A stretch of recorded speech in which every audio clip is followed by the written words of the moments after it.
Não baseie qualquer decisão de investimento no conteúdo deste vídeo. Não estamos registados como analistas ou consultores de investimento em nenhum país ou entidade oficial. A informação prestada neste vídeo é de caráter geral e informativo e não constitui aconselhamento financeiro.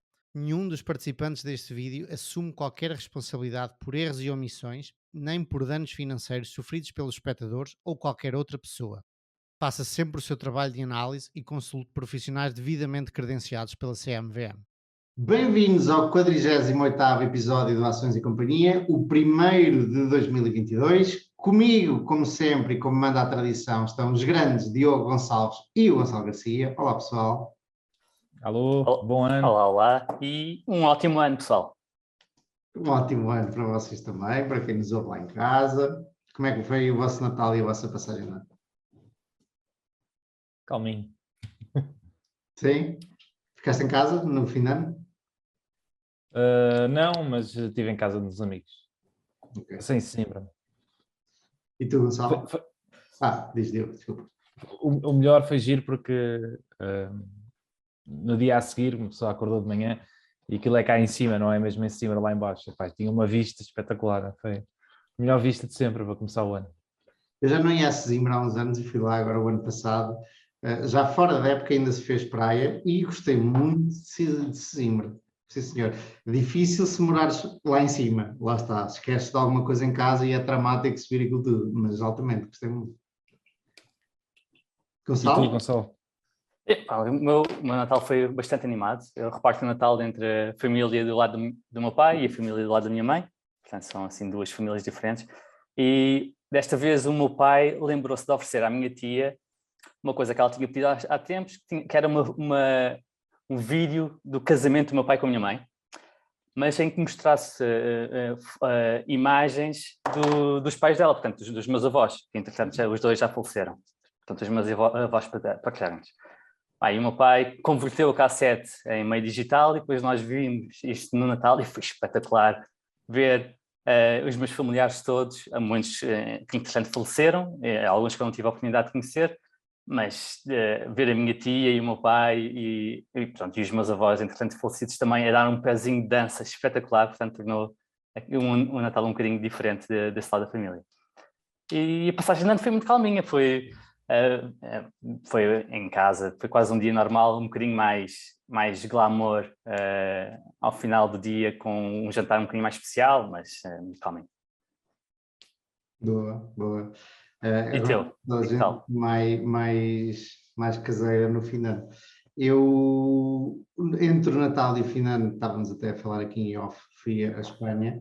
Eu gosto sempre de ir à Espanha nesta altura do ano, porque as ruas estão cheias e está toda a gente muito animada a comer e a beber nos bares e nos cafés. E uma pessoa sai daqui, e eu acho que isto é um bocado depressivo nessa altura, logo a seguir ao Natal, entre o Natal e o fim de ano, e chega da Espanha e é assim uma animação gigante e tu pensas, uau, se calhar gostava daqui morar. Eu já lá morei e gostava mesmo de lá morar, portanto fico sempre com mais saudades. Mas o bom é que está mesmo aqui ao lado e podemos lá ir rapidamente, não moramos no meio da Rússia, que para ir a qualquer lado são 4 ou 5 horas de distância, algumas horinhas, estamos lá. O voo Lisboa-Madrid não chega a 1 hora, mas são 45 minutos. E se fizeres de Madrid para cá, chegas à mesma hora que sais, que é espetacular. Parece que estás a viajar no tempo.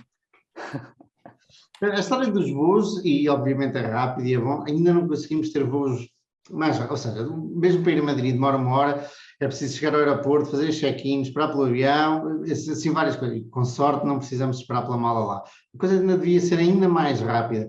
Vou-vos dar um exemplo. Uma das rotas mais concorridas ou mais movimentadas do mundo é Rio de Janeiro, São Paulo, porque há uma movimentação muito grande. E houve uma altura em que fazia todas as semanas. E aquilo está tão bem pensado que se perdermos o avião, eles põem-nos no seguinte. É quase como ter um bilhete de autocarro. E entras no aeroporto, é tudo muito mais rápido, porque já se está a preparar, são milhares de pessoas nestes voos, todos os dias há uma quantidade deles, nem sei quantos, mas muitos.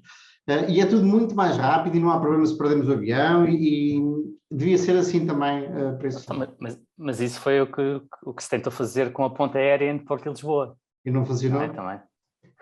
Não sei, nunca apanhei, para mim nunca fez muito sentido pagar o extra versus comboio, também nunca tive assim grande pressa de chegar ao Porto, mas a ideia era exatamente essa, que tu marcas e vais e apanhas aquele, e dá para passar de um voo para o outro muito facilmente sem pagar grandes taxas, e é esse o propósito. Chegas Mas mesmo olha- em cima e se perderes tens um passado de 1 hora ou meia hora. Olha que esse extra, quer dizer, a ponta deve ser da TAP, não deve ser das outras, mas eu já apanhei voos de Lisboa-Porto a 10 euros. Aquilo Pronto, vês? Fica bem mais barato. É. Mas não foi pela TAP, acho que foi Ryanair. Mas sim, sim. epá, Pá, em termos gerais, provavelmente é um bocadinho mais caro, mas há de haver alguns dias em que não, claro.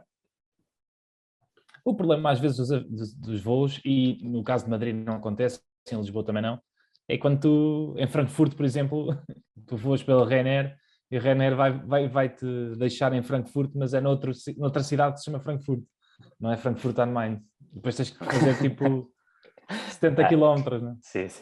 Sim, essa foi. Eu vivi em Frankfurt e nunca apanhei um voo nesse aeroporto, porque é para aí 1 hora de autocarro.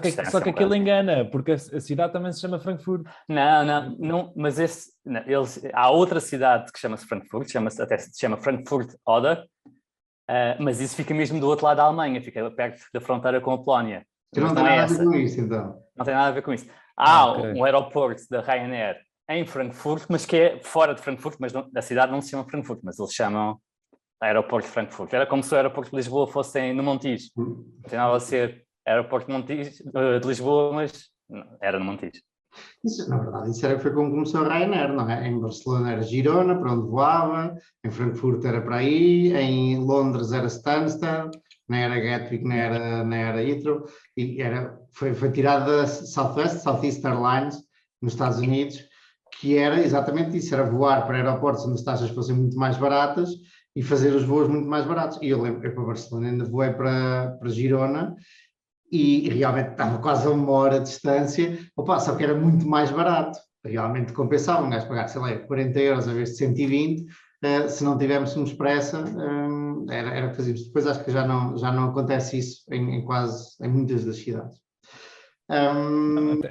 Até porque a Ryanair hoje em dia é que tem mais poder de compra, não é? Yeah. É a empresa que tem mais capacidade de pagar. E temos novidades? Não, temos uma novidade, que é o Rob Vinal, que nós costumamos seguir, pelo menos eu e o Diogo, o Gonçalo também acho que sim, agora depois acho que comprou Carvana, não sabíamos desta novidade. Eu conheço muito mal a Carvana, o Diogo estava a dizer em off no WhatsApp que não entende o hype da Carvana, quer-nos falar um bocadinho sobre isso, Diogo? Posso falar, eu não conheço a indústria também profundamente e também pode ser por aí, mas basicamente a Carvana tentou revolucionar o modelo de compra de carros em segunda mão através de... Basicamente eles compram os carros às pessoas e depois vendem, tem uma plataforma onde vendem através deles. É tipo o iBuying das casas, dos Zillows e dos Open Doors. É exatamente isso. E a ideia deles é serem uma espécie de market maker. Ou seja, eles querem... Não interessa o preço a que está, eles querem é fornecer liquidez e comprar rapidamente e vender rapidamente. E ficam com um spreadzinho. E depois há uma quantidade de outros serviços também, não? Será? Depois, em cima disso, tem outros serviços. Por exemplo, eles podem comprar carros usados e restaurá-los, não é? Que é para aumentar esse spread, não é? E eles podem fazer isso in-house, não é? Podem ter próprias oficinas que fazem a restauração, podem fornecer seguros, tudo o que seja serviços verticais, não é? Em relação aos carros, garantias, etc., eles podem fornecer. Só que, por exemplo, nos Estados Unidos já existia há muito a CarMax, que funciona mais ou menos da mesma forma. Elas vão ter diferenças, mas eu também nunca estudei a fundo uma e outra. E depois também há outras, uma data delas aí, eles também têm uma que é Vroom, não sei se já ouviram falar, tem assim um nome esquisito, mas que, por exemplo, o Bill Miller falou muito bem dessa empresa. E entretanto a Carvana tem múltiplos completamente surreais em relação às outras empresas todas. Mesmo na Europa existe uma empresa que está a tentar fazer o mesmo, que é a Auto1 Group, que dizem que é a caravana europeia. E qualquer pessoa, se tentar, mesmo em Portugal, se tentar vender o carro, por exemplo, vai haver imensa publicidade. Eles têm uma data de sites que é compramos-o-seu-carro.com e coisas do género. E depois tem uma marca também deles cá na Europa, que é a Auto Hero, que acho que ainda não há em Portugal, que depois vende os carros, ele arranja-os e vende-os com garantia, etc. Tipo um stand. E a Auto 1 está com múltiplos muito mais xingos e a CarMax também não está muito... E depois há a Caravana que parece um SaaS business, né? A ser avaliada a 10 vezes vendas. Agora estou a mandar para lá, não faço ideia quanto é que está.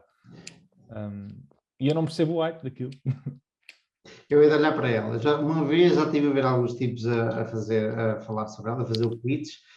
Nunca olhei para ela em profundidade, ia de olhar para ela. Agora, especialmente que o Rob Vinal a comprou, eu gosto sempre de estudar as empresas, algumas das empresas que ele compra. Mas uma coisa é certa. É preciso, e depois de estudar os stands de automóveis no Reino Unido, é preciso, pelo menos eu sinto essa necessidade de maior transparência, especialmente nessas compras que são compras grandes, porque tu podes regatear, é como as casas, tu podes regatear os carros, nem sabes as condições, as casas eu acho que seria mais fácil até, mas os carros, tu não sabes em que condições é que vêm, há alguns procedimentos que podes fazer para saber se os carros estiveram envolvidos em acidentes ou se tiveram boa manutenção ou não, mas tu nunca tens a certeza do que estás a comprar. Há montes de gente até que diz, tive sorte que o carro que comprei, porque realmente a maior parte das vezes os carros vêm todos limpinhos e os vendedores e os proprietários limpam-nos todos e lavam-nos todos e depois não tens a certeza e alguma coisa ali faz barulho ou os amortecedores não estão bons ou tal. Se estes tipos conseguirem garantir-te, acho que uma das premissas do valor que eles oferecem aos clientes é garantir que eles fazem uma revisão ou olham para o carro e te explicam exatamente o que é que o carro tem e eventualmente consertam o que está mal. Se te garantir isso, se te trouxer mais fiabilidade na compra de carros usados, eu tiro-lhes o chapéu porque é algo que não é comum na indústria e eu acho que pela tua cara acho que não concordas comigo. Não, eu acho engraçado porque, a meu ver, o problema não está ou seja, do ponto de vista de nós estarmos a comprar carros usados, eu acho que eles conseguem ter um bom negócio e consegue ser algo que traz imenso valor. Eu não vejo aí um problema no ponto de vista da empresa em eles venderem carros usados. A minha dificuldade está em eles comprarem carros usados. Ou seja, o que é que eu quero dizer com isto? Eles compram tudo, não é? E aquilo muito rapidamente. E obviamente que vão ter estratégias para perceber o preço, não é? Mas a ideia é tu publicas lá uma meia dúzia de fotos e os gajos dão-te um preço no dia a seguir. E se quiseres vais lá, entregas, a venda é feita num dia e estás despachado, não é? E é aí que me faz confusão, porque depois eu acredito, eles têm oficinas, eles têm mecânicos, não é? Então eles conseguem arranjar os carros e melhorá-los e tentar vender mais caro. A minha dúvida é se eles não estão a comprar tudo e mais alguma coisa, não é? E depois não vão conseguir vendê-los, não é? E fazer o tal spread deles. Mas eles têm essa base de dados, qual foi o que tem vindo a resultar e o que não tem vindo a resultar. Não é? E podem sempre otimizar a forma como fazem compras. O importante aí é ter uma base de dados suficientemente grande e robusta para analisar as compras. Sim, aqui há duas nuances. Primeiro, isto é uma empresa financeira. Isto são empresas financeiras, a meu ver, não é? Portanto, eles facilmente, se eles quiserem aumentar o negócio, aumentam. Não é? Oferecem mais preços e conseguem comprar. Portanto, é fácil de apresentar números a dizer, olha, estamos a crescer. O difícil é fazer a tal margem deles, não é? Sim, e isso, na minha opinião, é tudo muito recente. Esta maneira de comprar carros é recente, não é? Não existe.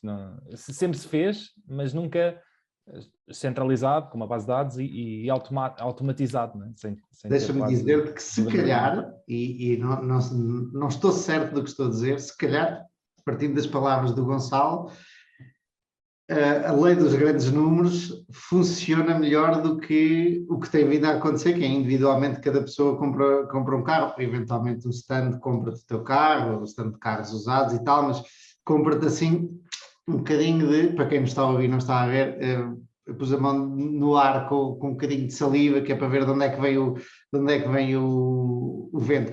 E normalmente tu olhas para os carros, é a quilometragem, o ano e eventualmente o motor e mais algumas coisas, e ficas por aí. E se estes gajos tiverem, além disso, pronto, podes obviamente dar uma volta para experimentar e ver se há barulhos, e o mecânico no stand pode ver. Não sei se a Carvana não fará isso, não terá também alguma cláusula que diz que os nossos mecânicos têm que confirmar para realmente o valor ficar liberto. É pena, estamos a falar da Carvana sem termos estudado a fundo, tenho pena disso, mas eu hei de olhar para ela e voltamos a conversar.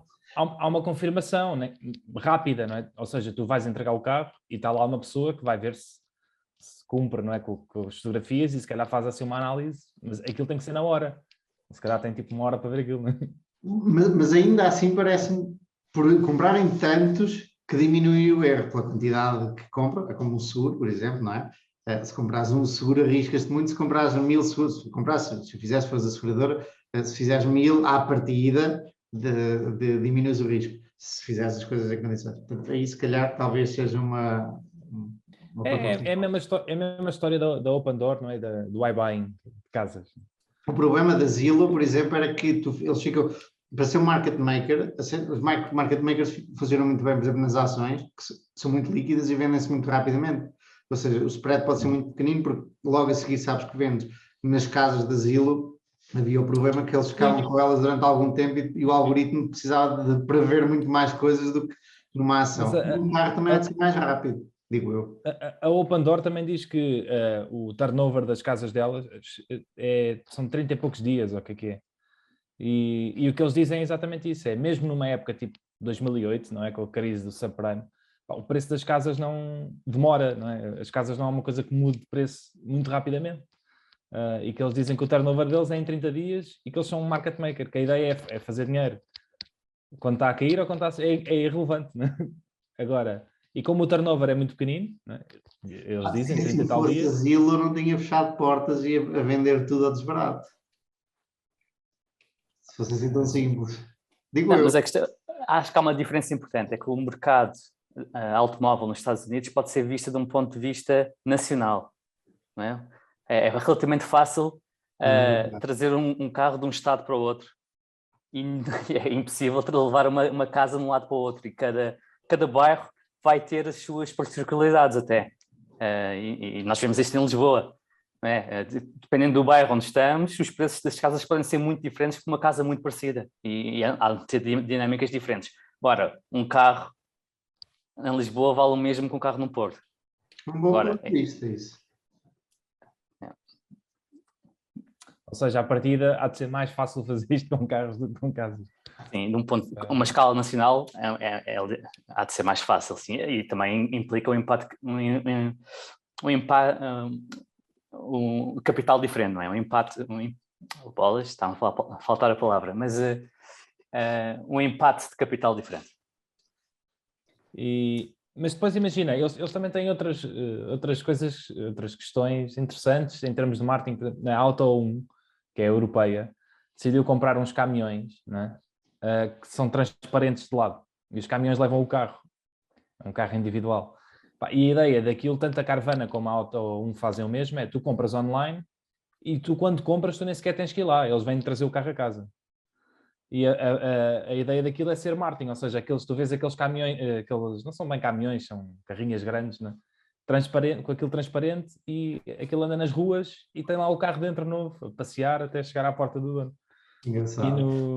E a Carvana também fez assim umas coisas, não é uns caminhões, mas é tipo uns stands em que... Vending machines. Tipo vending machines. Que efetivamente é o maior conforto. O carro é sempre uma chatice. Eu, se puder comprar um carro e me vierem trazer a casa, né? Um carro usado, e saber que está em condições e ter garantia. Efetivamente o serviço em si é melhor, acho eu. Agora, se eles conseguirem garantir essa qualidade. Sim. Agora, para eles é que pode ser difícil manter um negócio rentável. Sim. Aqui, o que eles procuram fazer é resolver dois pain points, não é? Dois pontos difíceis neste momento, que é, tu como vendedor, quando vais vender um stand, ou então decides tu vender no OXL ou no Facebook ou o que seja, e tens o trabalho de de vender pessoalmente, ou então vendes a um stand e achas sempre que eles não vão oferecer o preço justo e que sabem mais do que ti sobre o carro, apesar do carro ser teu. E pronto, e do outro lado tens o pain point do comprador, não é? Quando vai a um stand ou vai via OXL, acha sempre que o vendedor tem mais informação do que ele. Portanto, eles tentam resolver este pain point e criam aqui uma igualdade entre vendedor e comprador. Agora, se isto vai resultar, e se vai resultar para os níveis que justifiquem que a caravana está a cotar, não faço ideia. Mas que se eles resolverem este pain point, é muito bem jogado e pode mudar um bocadinho a forma como se vendem carros no mundo. O TAM é gigante, não é? O TAM é gigante. Vamos mesmo ter que olhar para a caravana em maior detalhe para servirmos melhor os nossos ouvintes, com mais propriedade e mais conhecimento sobre a caravana. Eu comprometo-me, pelo menos, a dar uma olhada rápida de algumas horas à caravana. A outra coisa boa, tanto da Auto 1 como da caravana, é que são geridos pelos fundadores e acho que eles têm uma parte grande da empresa também. Skin in the game. É Curiosamente, estou mais numa valia. empresa cujos insiders têm uma grande parte da empresa e estão a comprar desde que eu encontro registro de compras e a ação está sempre a descer. E os gajos, porque eu encontrei um tipo a dizer, pá, estes tipos estão a comprar um número brutal de ações. E eu fui ver, pá, estes tipos vêm vir a comprar e a ação sempre a descer. Não há nada melhor do que isso. Pois está, quer dizer, tendo ponto de vista, né? Algum dia eles querem que aquilo dê a volta. Se achavas barato lá em cima... Assumindo que os fundamentais se mantêm semelhantes, ou melhores, não há nada melhor do que a ação vindo a descer. A questão é se... Mas ao fim de 15 anos tu começas a pensar, então, se calhar... Eles não controlam aquilo. Pois, se calhar é um bom ponto de vista, mas o que não quer dizer que a ação vá subir, então é isso, a conclusão não quero chegar a essa. Eu digo de outra maneira. Em última análise compram tudo e pronto, ficam tudo. Esse é um dos riscos barra catalisadores, pode ser entendido das duas maneiras. Bom, vamos aos temas, amigos. Que temas é que tu trazes hoje, Gonçalo? Eu trago um artigo de Eagle Point Capital sobre funções exponenciais e as leis da potência. Portanto, basicamente eles explicam de uma forma simples a matemática do compounding. Um artigo que tu, Manuel, mencionaste como o mais copiador de sempre, e quem escreveu não tinha nada de novo para dizer, o que eu admito é completamente verdade. Não há nada de novo no artigo, mas eu acho que é importante revermos de vez em quando o quão difícil é para o ser humano perceber o que é a exponencialidade, não é? As leis da potência. E é por isso que trago aqui o artigo hoje. Na verdade, não, eu disse isso e depois disse que não te estava a criticar a ti, estava a criticar Sim, eu sei. Até porque no outro dia faz-me lembrar uma coisa, um de vocês partilhou o comentário de um dos nossos, como é que lhes chamam? Visualizadores? Não, ouvintes e... Espectadores. Espectadores, exato, obrigado. Acho que era o Elias, não tenho a certeza de quem era, posso estar a ir. E estava a dizer, vou voltar a ver todos os episódios de Ações e Companhia desde o e eu estava, o quê? E a verdade é que nós repetimos, não é que nos repetamos muito, mas a certa altura falamos muito sobre, por exemplo, psicologia, sobre ações, obviamente, não é? Mas os temas, há temas recorrentes e não faz mal nenhum haver temas recorrentes, especialmente se acrescentarem um bocadinho. Nesse caso específico desse artigo, pareceu-me que, ainda por mais porque ele apresentava por tópicos, e já lá vamos quando falar, pareceu-me que cada tópico era roubado a um investidor diferente e foi assim ali metido. Mas por isso é que eu estou curioso para ver se tu apanhaste alguma coisa diferente do que eu apanhei. Diogo, o teu tema é? Eu trago um artigo do Morgan Housel que fala sobre nem tudo pode ser visto de um ponto de vista racional. Eu adorei que te calhasse a ti esse artigo. Sim, o que eu também tenho algum contraponto em relação a isso, mas pronto. Yeah. E eu trago aqui depois de ter estado em Madrid, as luzes de Natal de Madrid encantaram-me, gostei muito da iluminação de Natal de Madrid, depois apercebi-me à conversa convosco os dois, que tinham sido desenhadas por 6 designers diferentes, acho que designers de moda, já não estou certo disto, E eu estava a passear pelas ruas de Madrid a pensar o que será este negócio e, portanto, desenvolvi na minha cabeça uma teoria sobre como será o negócio das luzes de Natal de Madrid. Eu achei que podia ser um bom negócio. O Gonçalo, depois de eu partilhar as minhas ideias, achou que podia ser um mau negócio. Portanto, foi um exercício espetacular. Vamos a isso, vamos no fim. Qual de vocês é que quer começar? Olha lá, eu posso arrancar com a parte menos interessante do nosso podcast, não é? O artigo mais copiado de sempre. Nunca mais dou opinião antes. E fica já despachado. O artigo começa por dizer que desde 1776 o PIB americano aumentou 38 vezes. E líquido de inflação, portanto, em termos reais. Portanto, isto é um aumento de 38 vezes em 244 anos. Portanto, isto é basicamente uma taxa de crescimento de 1,5%. Não é? E parece pouco, à primeira vista parece pouco, mas isto, como foi em 244 anos, permitiu que os Estados Unidos fossem, aos dias de hoje, um dos países mais ricos do mundo, em termos per capita, e o país mais rico do mundo, assim, em termos globais, são cerca de 8% da população mundial e possuem 30% da riqueza. E isto pode parecer estranho, porque nós tendemos a pensar linearmente. Mas quando pensamos em capital, devemos claramente pensar exponencialmente, que é assim que capital funciona, não é? As coisas lineares são importantes para algumas coisas do dia a dia, como por exemplo o peso e a altura das pessoas, em que não há grandes desvios à média. E eu fui ver a altura média de um português, e a altura média de um português é 1,70 m.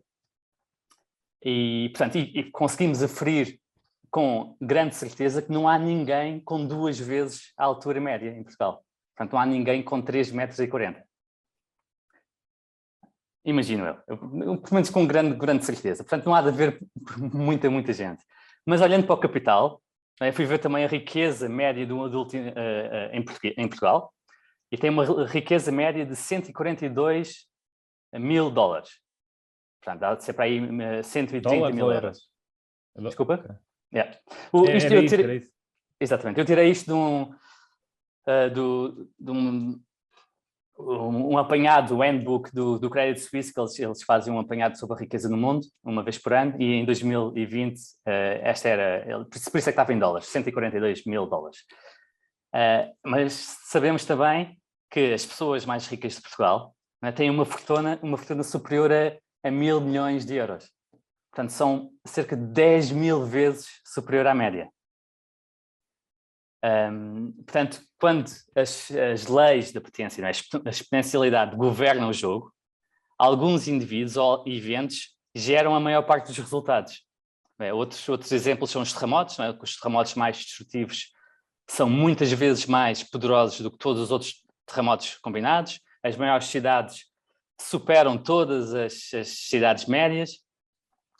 As empresas dominantes no monopólio capturam mais valor do que milhões de concorrentes indiferenciados.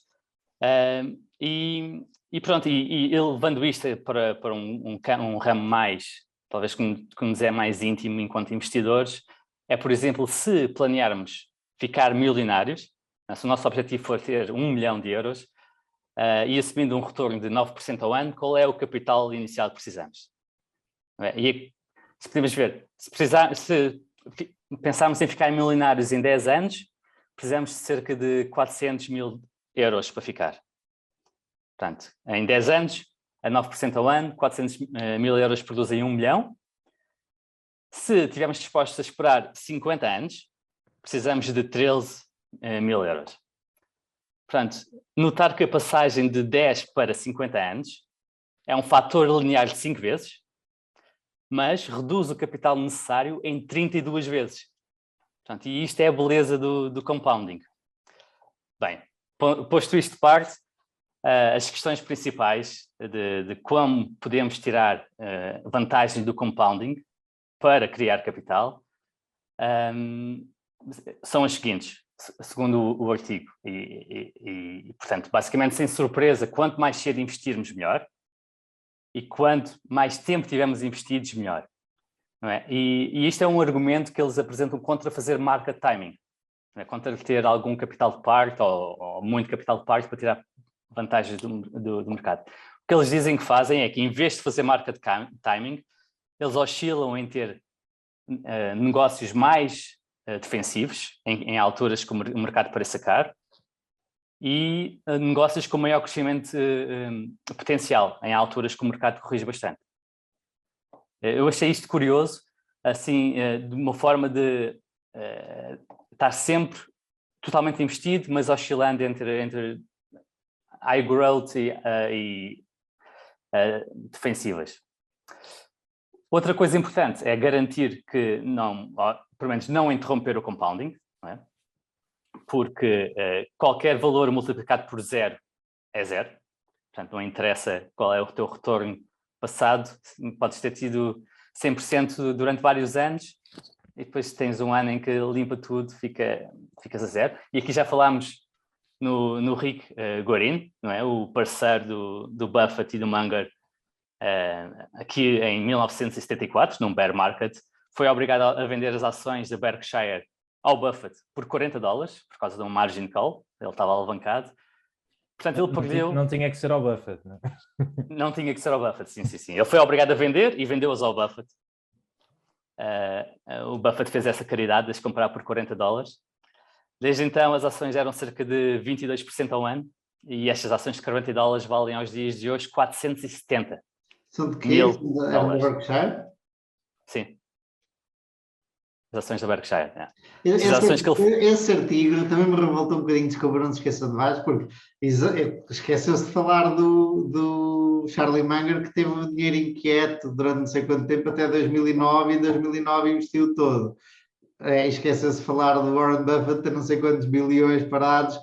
Portanto, vai buscar coisas que interessam para fazer o ponto dele, quem está a escrever, que estão mesmo ao lado de outras coisas que fazem um ponto completamente contrário ao ponto dele.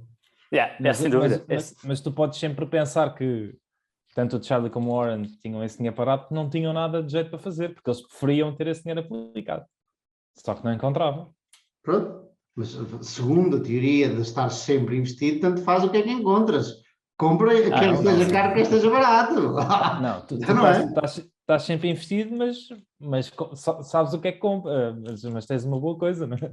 Se não encontras nada. Até te digo que e pode haver várias percepções disto, mas isto é muito de estar sempre investido e até no mercado, no indexado, ok? E é whatever que seja a valorização, qualquer que seja ela. E neste artigo ele nem sequer fala de valorização, diz que deve estar sempre investido. Ou seja, se dizes que deve estar sempre investido sem nenhuma outra cláusula, é porque quer dizer que compras que vai caro e barato, porque umas alturas está caro e outras está barato. Ou então compraste uma coisa e nunca mais compraste, também é essa hipótese. Eu percebo o que é que estás a dizer, mas aqui, apesar... Eu acho que não é bem a mesma coisa, porque imagina, no caso do Charlie Munger foi através da Daily Journal. Daily Journal, yeah. Eles estavam totalmente investidos. Na verdade estavam, mas todos os anos geravam cash, não é? E aquilo ia acumulando. E ele não encontrava era mais nada para pôr aquilo. E não estava totalmente investido. Não, ele estava, só que continuava nada a gerar dinheiro. Ele tinha dinheiro parados no banco. Ao início tinha zero e todos os anos estava a gerar. Mas em 2009, acho que foi, sei lá, uma vez fiz o gráfico, nos últimos 4 anos até 2009, o gajo foi deixando de acumular. Portanto, não estava totalmente investido, estava dinheiro parado por investir. Mas foi deixando de acumular porque ele não sabia o que havia de fazer. Diogo, tanto faz a razão, ok? Que é certa que não estava totalmente investido. Podias estar, sim. Eu acho que não é bem verdade, tanto faz a razão. O ponto é que não há uma decisão ativa em ter o dinheiro de parte para o investir. O capital foi gerando, e um exemplo disso é ver a Berkshire desde a última vez que aplicou grande parte do capital, desde 2009. Eles não fizeram a decisão consciente de gerar, de pôr cash de parte para investir. A questão é que o float foi crescendo. Claro, e é uma consequência de não encontrarem coisas. Eu entendo perfeitamente esse argumento. Não encontram. Mas eles não vão dizer assim. Eles não vão dizer assim, olha, vou ter este dinheiro aqui. Eu tenho aqui uma boa ideia, mas eu não vou estar totalmente investido, porque eu não sei o que é que vai acontecer, portanto vou ter este dinheiro aqui de parte. Não, eu entendo esse argumento, Diogo. Eu não encontrava, portanto... eu entendo perfeitamente esse argumento. É válido, não é? Aliás, é verdade. Ele não tinha sítio para o meter e foi esperando até encontrar sítio para o meter. É óbvio. Mas o que este artigo te diz, e muita gente, é que deve estar sempre investido, independentemente, porque o artigo não faz o caveat de só se as valorizações estiverem em condições, estiverem boas. Não faz, não diz nada disso. Sim, não é esse o argumento que eu tiro para mim. O que eles dizem é não interromper compounding. E se tu olhas para a Berkshire, eles não interrompem compounding. Eles não vendem nada para fazer market timing. Podem não aplicar tudo o que o float gera, mas o float é uma dívida que não é dívida, mas que podes ter que pagar em caso de eventos catastróficos ou não, ou eventos que levem ao pagamento destas apólices de seguro. Mas aquilo não é uma decisão consciente ter esse cash para o investir ou para fazer market timing. Aquilo cresce por si. Mas a Berkshire nunca interrompeu o compounding, mesmo em alturas de múltiplos muito altos, para tirar partido de correção. Eu estou em desacordo com isso. Isso quer dizer que nunca vendeu uma ação. Tu, quando vendes uma ação, estás a interromper o compound. Portanto, nunca vender uma ação para criar cash. Foi por fazer outra coisa qualquer. Ou para criar cash ou para investir outra coisa qualquer. Não, exato, mas aqui o ponto é que nunca venderam para ficar com mais cash. Eles já venderam e venderam para comprar outras coisas, claro. Ou venderam porque erraram. Mas interromperam aí. Não interrompem. O que tu queres dizer é que a razão da interrupção não é... Tu estás a identificar uma razão diferente, é isso? Para a interrupção. Não, para mim, tu venderes uma coisa porque foi um erro e alocares no outro lado, como eles fizeram com IBM ou Tesco, isto não é interromper o compounding. É venderes uma coisa para comprar outra. O compounding continua. Interromper o compounding seria ser obrigado a vender para fazer uma margin call ou vender para terem o dinheiro em cash. Isto para mim é que seria interromper compounding de uma forma ativa. É porque há aqui duas... Eu posso falar disto como dois argumentos diferentes. Um deles é... Há quem considera que faça sentido ter uma parte do portfólio sempre em cash ou maioritariamente em cash, principalmente se acha que o mercado está caro. Eu não concordo com essa teoria, mas é uma teoria perfeitamente válida e, por exemplo, o Seth Klarman, eu acho que ele tem sempre cash disponível e quer sempre ter uma porcentagem, independentemente do que seja do que esteja a passar no mercado, quer ter sempre uma porcentagem em cash. Mas eu não é isso que eu retiro, por exemplo, do que se passou com o Charlie Munger na Daily Journal, ou o que se passa na Berkshire. Ao contrário, o que se passa na Berkshire ou na Daily Journal é, eles querem estar sempre investidos, totalmente investidos. O que pode acontecer é que, por não encontrares uma oportunidade, tens dinheiro disponível e não consegues investir. Mas, idealmente, não é? Se eles conseguissem descobrir investimentos suficientes, eles queriam estar sempre totalmente investidos. Eu diria que quase toda a gente que tem dinheiro pensa assim, que tem dinheiro e que não está completamente investido. E se não deixa de ser, não está completamente investido. A razão pode ser essa, mas o facto concreto é que eles não estão 100% investidos. Se eles gostariam de estar, e isso é só um byproduct de não terem encontrado, tudo bem, mas eles não estão completamente investidos. Mas há estratégias e há teorias que dizem eu quero ter sempre uma parte... eu posso até ver... Eu nem sequer estava aí por aí. Eu estava só a argumentar o facto de, por essas razões que tu acabas de indicar, não encontrarem, não é porque eles que eles quisessem ativamente ter dinheiro, por não encontrarem, mas isso faz com que eles não estejam completamente investidos. Pronto. E o que eu queria alegar era que este artigo, o tipo pega em várias coisas, nos exemplos que lhe interessa, e ao lado, a mesma pessoa, alguém muito próximo, tem um exemplo completamente contrário e é abafado e não fala sobre isso. Mas pronto, são interpretações. Mas por isso é que estás aqui tu para trazer mais esse ponto de vista. Mas aqui na parte de não interromper compounding, a parte que eles frisavam mais até era a parte de não usar alavancagem. Nem alavancagem, nem shortar. Mais uma vez, é ir escolher só uma coisa que lhes interessa, porque, por exemplo, interromper compounding, estávamos a falar em off, tu venderes uma ação para comprares outra, especialmente uma pessoa particular que paga impostos, é interromper o compounding daquele imposto diferido. É interromper o compounding. Portanto, vender uma ação normalmente, pode ser vender uma ação a perder, mas se vender uma ação a ganhar, é interromper o compounding. Yep. Sim, aqui também a ver com outros fatores, que é o facto o que eu retiro mais desse artigo é esse, é não vender só porque está caro, porque lá está, porque aí está-se a interromper e a não ser que haja outro sítio para pôr o dinheiro, fica-se à espera que fique barato outra vez, não é? Isso pode não fazer muito sentido, não é? E o Charlie Munger até fala muitas vezes de exemplos de empresários que nunca interromperam, não é? Por exemplo, quem é que são as únicas pessoas que nunca venderam uma ação da Walmart desde que a Walmart entrou em bolsa, não é? Foi a família, que são donos de 30% daquilo, e a verdade é que foram os melhores investidores de sempre.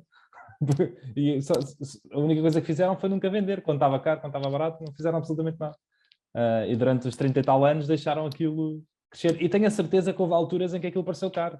Não é? De certeza absoluta. E eles decidiram continuar aquilo porque conheciam aquilo e porque acreditavam no negócio.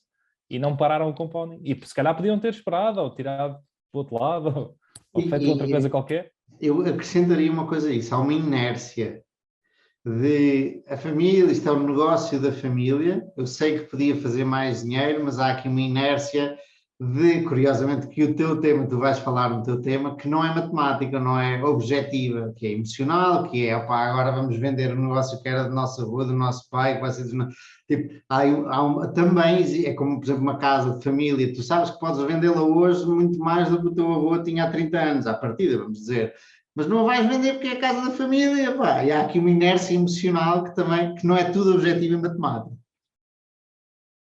Sim, e depois também, mas também é lógico em certo aspecto, porque mesmo que tu consigas vender caro, tu depois vais ter que colocar aquele dinheiro do outro lado. Yeah. E vais ter que colocar aquilo em algo que tu não conheces tão bem como o negócio onde estavas metido, não é? Portanto, há sempre um risco extra da coisa correr mal. Mas pronto, Marcelo. Sim, isso leva exatamente ao outro ponto que eles tinham dito e que eles copiam do Peter Lynch, não é? Que dizem que para não aparar as flores, para regar as ervas daninhas, não é? Que o Peter Lynch sempre disse muito. Isto porque o mais provável é que uma pequena fatia das empresas em que estão investidos gera a maior parte dos retornos. É assim para o mercado como um todo e é assim para a grande maioria dos portfólios individuais, incluindo para portfólios altamente concentrados, como são os da Berkshire, não é? O exemplo bastante recente é o investimento da Apple, que curiosamente o Buffett trimou o ano passado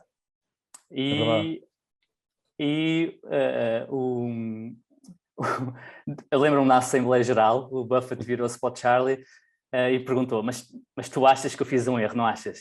E o Charlie respondeu, yeah. Assim, só seco, como ele sempre faz. Yeah. Mas sim, e basicamente... Sim, mas depois também podemos falar daquilo, desculpa, só para tocar no outro ponto, que é no que achamos correto e temos essa visão, mas depois na prática muitas vezes fazemos coisas contra isso, não é? O Buffett agora trimou a Apple e o Charlie Munger também trimou a BYD, não é? Portanto, e ele próprio também fala disso, de eu não estou habituado a vender e era muito complicado, mas fê-lo com muita reticência, não é? Sim. Mas fez. Ele, segundo, nesse tópico até disse que ainda estava a aprender, não é? Portanto, 97 anos é excepcional que ainda esteja a aprender quando vender uma ação.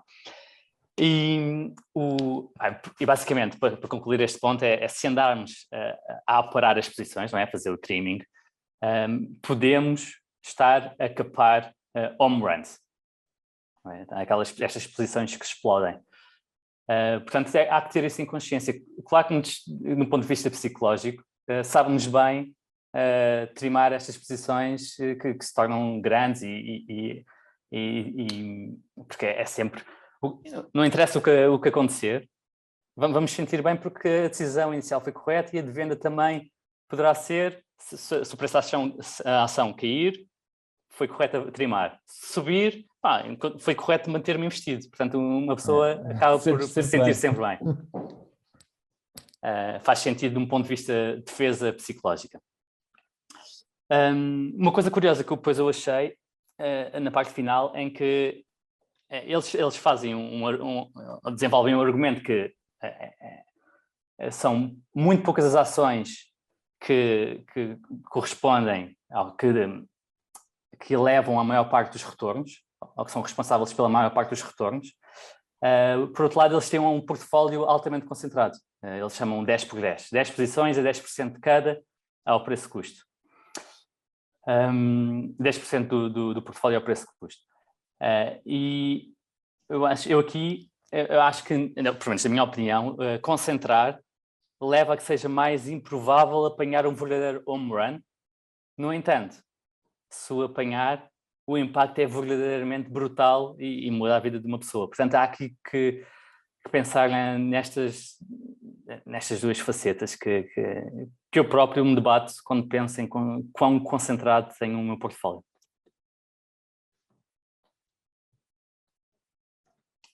É um problema dos dois lados, não é? Porque se estiveres muito diversificado e se apanhares um home run, aquilo vai-te saber a pouco, não é? Aquilo depois não faz muita... Quer dizer, tinhas ali aquela que te podia mudar a tua vida, depende também de como é que tu estás financeiramente. E como diversificas muito, aquilo não fez muita diferença, não é? Mas sabes que, curiosamente, pode não ser verdade, foi verdadeiramente um home run. E um bom exemplo disso que eu estive a ver há pouco tempo foi o que é que aconteceu se tivesses comprado as Nifty 50 antes de 74, portanto, no topo da bolha das Nifty 50. E o resultado seria completamente diferente se incluís o Walmart ou se não incluís o Walmart. Não é? Se incluís o Walmart, ainda assim, fez tão bem ou melhor que o mercado. Se excluís o Walmart, foste dizimado. Tiveste um retorno para aí 25, 30% do mercado. É incrível. E é uma posição em 50. Portanto, imagina. Agora imagina se compras a Walmart e quando a Walmart dobra, tu trimas para... Trimas, sim. Sim. Imagina. E tenho a certeza que houve muita gente a fazer isso. Vamos ao teu tema, Diogo. Podemos ir, mano. Já O tema...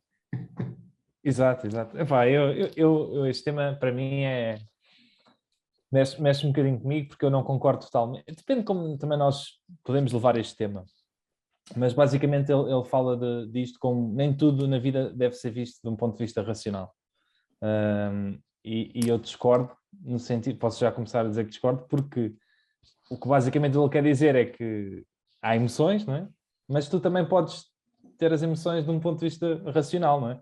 Podes logo à partida saber que há emoções e analisá-las, não é? E saber que faz sentido, não é? É lógico que estas emoções existam. E basicamente ele começa por dar duas histórias, para quem gosta muito de números, são giras, sobre uma sobre a Segunda Guerra Mundial e outra sobre a Guerra do Vietnã. E a primeira é sobre a Segunda Guerra Mundial e é sobre um ataque que foi uma das batalhas mais mortíferas para as tropas americanas, em que morreram 15 mil americanos e mais 60 mil ficaram feridos.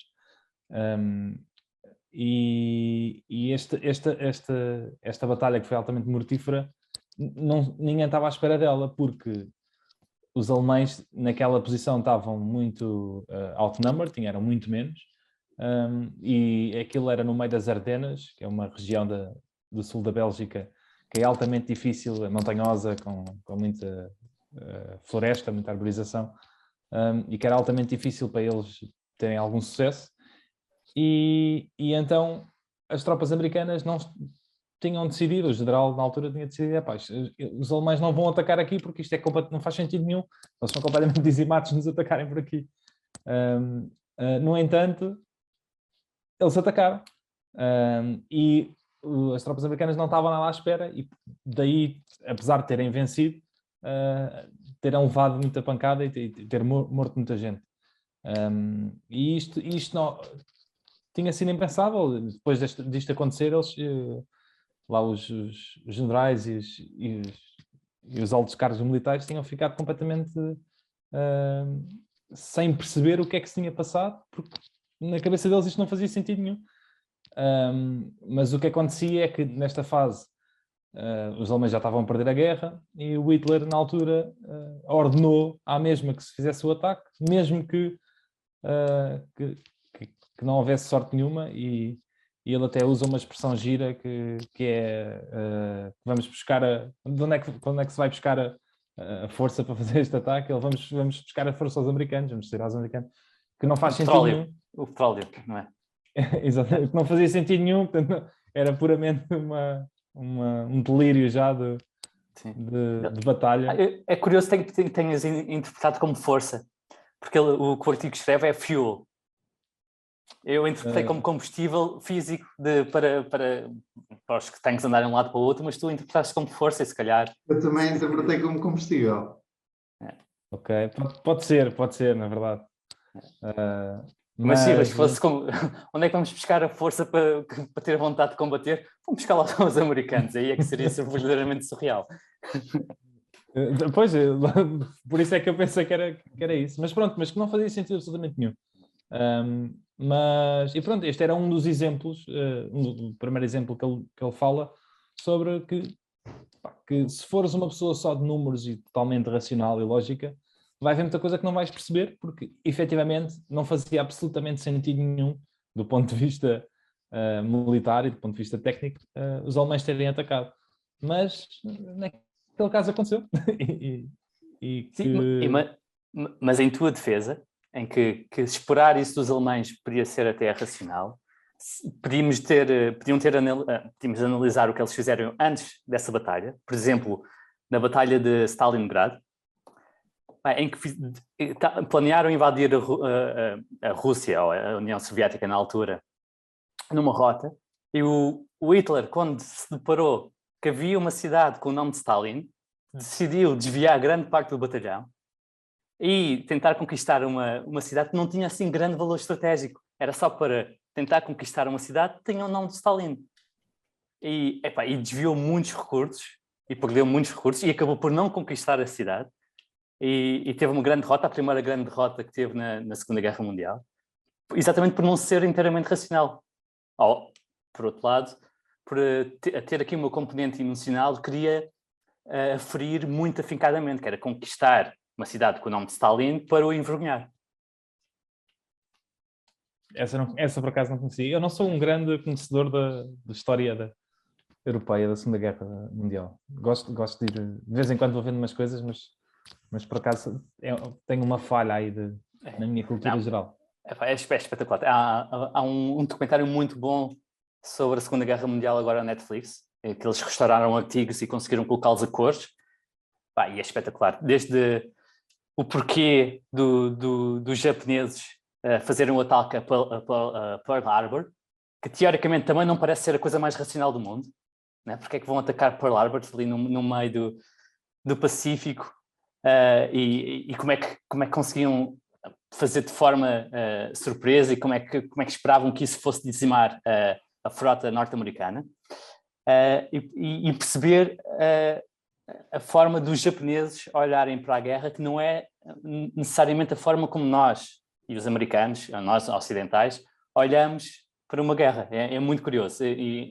Aliás, este documentário mostra muito estas diferenças de percepção, e o que nós dizemos que não é racional não é bem racionalidade, é só formas diferentes ou valorizar coisas diferentes. No outro dia li um artigo sobre um soldado ou capitão, ou já não sei qual é que era o cargo dele, japonês, que ficou nas ilhas, uma ilha qualquer das Filipinas, e mesmo depois da guerra ter sido declarado o fim da guerra, ele continuou lá no meio da ilha, achava que era propaganda dos aliados para eles saírem cá para fora, e ele ficou durante mais 30 anos, ou 20 e tal anos, no meio dessas ilhas, em guerra, literalmente em guerra, e a matar civis lá da zona, porque achava que a guerra continuava e que estava a defender o seu povo e que os panfletos e aquilo que tinha chegado a dizer que a guerra já tinha acabado era propaganda para eles serem apanhados.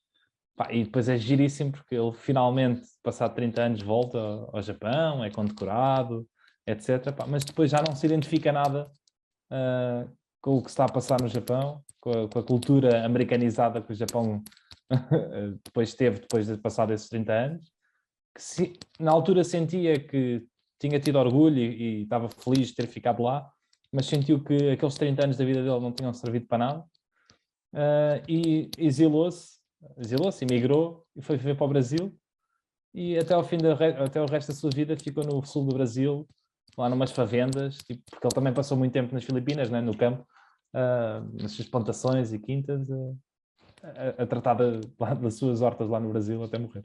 Pá, é uma história surreal. Não? Sim, há histórias surreais da Segunda Guerra Mundial. Manuel, só uma parte, está-se a notar ou está-se a ouvir o teu teclado? Não estou a mexer nele, não é Não. o meu teclado.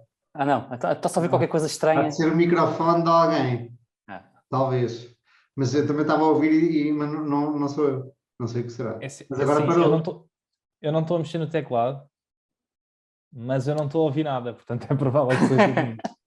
Como é que tu tens o teu microfone, Diogo? Vê lá se não está aqui a raspar no fecho ou assim. Pois, só sei isto, não sei. Ah, sim, é isso é o microfone. Agora o som até está melhor, quando tu subiste. Peço desculpa.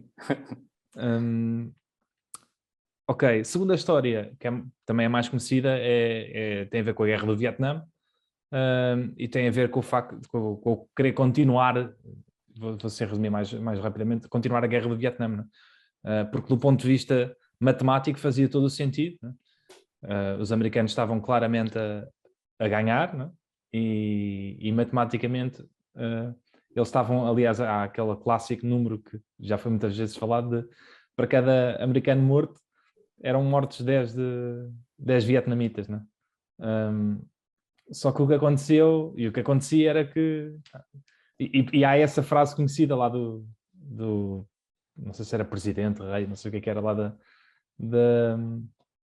do Vietnã, que vocês podem matar 10 vietnamitas para cada americano morto, mas podem ter a certeza que vocês vão ser os primeiros a desistir e não nós.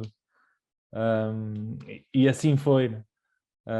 E portanto que aqui não se podia mais uma vez só ter em conta os números, tinha que se ter em conta neste caso as emoções e o facto de que aqueles vietnamitas iam fazer de tudo para defender a terra deles, independentemente do que é que faria sentido ou não faria sentido, não é?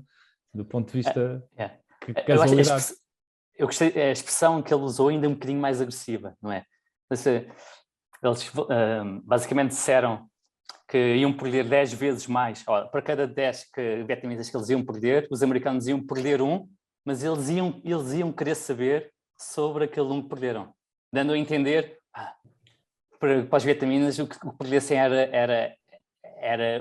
tinha de ser para a causa, portanto não tinha significado. Mas os americanos iam sentir cada morte. É curioso. Yeah. E pronto, desculpa, e isto realmente mostra, lá está, o que para o Ausel mostra alguma irracionalidade da parte dos vietnamitas, eu diria que mostra sobretudo uma forma de interpretar diferente a realidade e os valores, não é? Para os vietnamitas, o mais importante como povo era vencer a guerra e não as perdas de vida humanitárias, enquanto para os americanos, que são um povo mais individualista, cada vida tinha o seu valor e não tanto o coletivo. Isto na minha opinião, claro.